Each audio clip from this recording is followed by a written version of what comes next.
Здравей, Боре, как си днес? Здравей, добре се чувствам много, тъй като получих своята дългоочаквана диплома.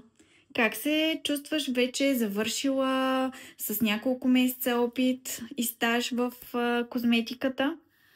Чувствам се много по-добре, отколкото се чувствах в началото, защото лека по лека добивам все по-голяма увереност, но мисля, че има още много какво да градя и да уча. Много се радвам, че завърших курса тук. Добре, т.е.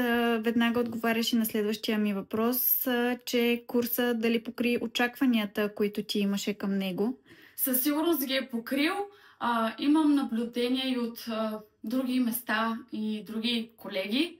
Със сигурност това, което ми е дал курса, е много голямо и не се свежда единствено до това да познавам апарати, процедури, въздействия върху кожа и така нататък. То ме научи и много други неща, които са изключително важни за нашата работа.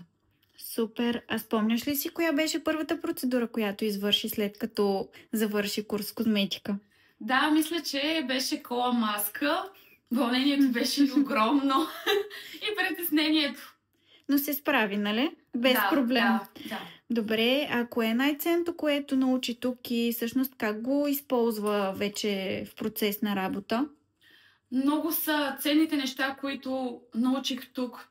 Пак ще повторя това, съм го разбрала с времето, когато все повече съм в тази среда и общувам с колеги.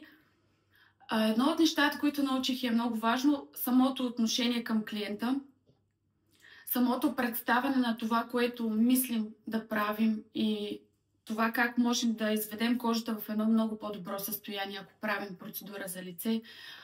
Също така, другото, което тук научих и ми помага много, мисля, че прави много добро впечатление на клиентите, е хигиената на работното място. И много неща. Просто в момента Може би отношението към клиента. Отношението към клиента, хигиената, това да му представиш и да му обясниш в нормална за него степен, допустима, нали, не толкова подробно вече и професионално това, което е нужно да се направи за него, това, което предстои да направим. Добре, а кое според теб е различното в курса ни по козметика? Кое го прави незабравимо в сравнение с други курсове, които си посещавала, без значение? Да, мисля, че точно тези неща, тези уж малки неща, но много важни, това, че ми е било трудно и са ни учили строго, това за мен просто е незаменима помощ. Незаменимо е в успеха за напред, така мисля. Това са моите впечатления, които съм видяла вече от отзивите на клиентите. Добре, а какво би казала на някой, който се колебае дали да запише курс по козметика или маникюрство или фризьор?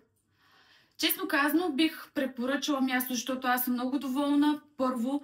Второ, като цяло, като се чуди човека, бих казала, че трябва да се опита. Самата аз също не съм била на 100% сигурна в това, което правя, но като започнеш в процеса, виждаш удовлетворението в хората от това, че те са доволни, че се отпускат, че започват все повече да се харесват. Това вече ти е ясна индикация, че това е твоето. И да не се колебаеш, да. Добре, благодаря ти много за хубавите думи и ти пожелавам огромен успех за напред. Благодаря много!